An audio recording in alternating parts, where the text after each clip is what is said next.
வணக்கம். Red news விரைவுச் செய்தி. உலகிலேயே மிகப்பெரும் நூலகத்தில் சில மணி நேரங்கள். இலண்டன் செல்லக்கூடியவர்கள் தவறாமல் காண வேண்டிய இடம் பிரித்தானிய நூலகம். பிரிட்டிஷ் லைப்ரரி 2006 கீழ் 2008, 2010 கீழ் 2017 ஆகிய ஆண்டுகளில் நான் அங்கு சென்றிருந்தாலும், இம்முறை ஜூலை 23, 2024 மற்றும் ஆகஸ்ட் 17, 2024 ஆகிய 2 நாட்கள் சற்று நீண்ட நேரம் அங்கிருந்தேன்.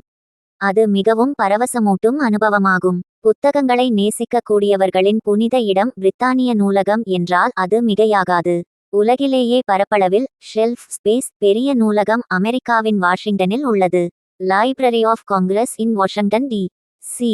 ஆனால் உலகிலேயே அதிக காட்சி பொருள்கள் மற்றும் அதிக புத்தகங்களை கொண்ட முதற்பெரும் நூலகம் பிரித்தானிய நூலகம்தான். இங்கு 15 கோடி காட்சி பொருள்கள், 2.5 கோடி புத்தகங்கள் உள்ளன. ஒவ்வொரு ஆண்டும் 30 இலட்சம் காட்சி பொருள்கள் சேர்ந்து கொண்டே இருக்கிறது. இந்த நூலகத்தில் ஒருவர் ஒரு நாளைக்கு ஒரு புத்தகம் என படிக்கத் தொடங்கினால், இங்குள்ள அனைத்து நூல்களையும் படித்து முடிக்க 219 ஆண்டுகள் ஆகும் என கணக்கிடப்பட்டுள்ளது. இந்நூலகத்தில் மிக அதிகமான நூல்களை படித்தவராக பேராசான் கார்ல் மார்க்ஸ் கருதப்படுகிறார். இந்நூலகத்திற்கான சேகரிப்புகள் 18ஆம் நூற்றாண்டிலிருந்தே தொடங்கிவிட்டது. இருப்பினும் 1973ஆம் ஆண்டிலிருந்து இது முறைப்படுத்தப்பட்டு 1998 முதல் இந்நூலகம் முழுமையாக இயங்கி வருகிறது. கடந்த 3000 ஆண்டுகளிலிருந்து சேகரிக்கப்பட்ட பல்வேறு நூல்கள் இங்கு இடம்பெற்றுள்ளன. புத்தகங்களை தவிர பத்திரிகைகள், நாளிதழ்கள், ஓவியங்கள், காணொளிகள், இசைக்கோவைகள் என பலவும் குவிந்து கிடக்கின்றன. தவிரவும் அஞ்சல் தலைகள் 80 இலட்சமும் வரைபடங்கள் 40 இலட்சமும் உள்ளன. இந்த நூலகத்திற்கு ஒரு நாளைக்கு 16,000 பேர் வருகை புரிகின்றனர். இதன் வெளிப்புறத்தில் ஐசக் நியூட்டனின் பிரம்மாண்டமான சிலை உள்ளது. தரைத்தளத்தில் மிக பழமையான பொருள்கள் காட்சிப்படுத்தப்பட்டுள்ளன. லியனார்டோ டாவின்சியின் படைப்புகள், தொன்மை மிக்க விவிலிய நூல், மேக்னா கார்ட்டோ எனும் பிரகடனம், ஷேக்ஸ்பியரது தொடக்க கால படைப்புகள், உலகிலுள்ள பெரும்பான்மையான மதங்கள் பற்றிய குறிப்புகள் என எண்ணற்ற கருவூலங்கள் இங்கு காட்சிப்படுத்தப்பட்டுள்ளன. தவிரவும் தரைத்தளத்தின் 2 பக்கங்களிலும் 2 புத்தகக் கடைகள் உள்ளன. கட்டடத்திற்கு வெளிப்புறத்திலும் முதல் தளத்திலும் உணவகங்கள் உண்டு. மிகப்பரந்த முதல் தளத்தில் காட்சி பொருள்கள் பலவும் ஒழுங்குபடுத்தப்பட்டுள்ளன. புத்தகங்கள் முதல் தளத்திலிருந்து 3ஆம் மாடி வரை பிரம்மாண்டமாக அடுக்கப்பட்டுள்ளன.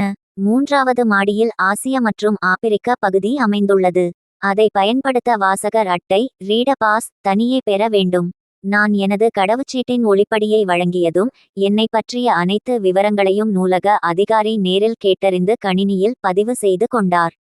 பிறகு எனது நிழற்படம் அவரால் எடுக்கப்பட்டு ஒரு சில நிமிடங்களில் அச்சிட்ட வாசகர் அட்டை எனக்கு வழங்கப்பட்டது. இதை நான் ஓராண்டு படன்படுத்தி கொள்ளலாம். இந்த அட்டை இருந்தால் மட்டுமே அந்த ஆசிய ஆப்பிரிக்க பகுதியில் நுழைய அனுமதி கிடைக்கும்.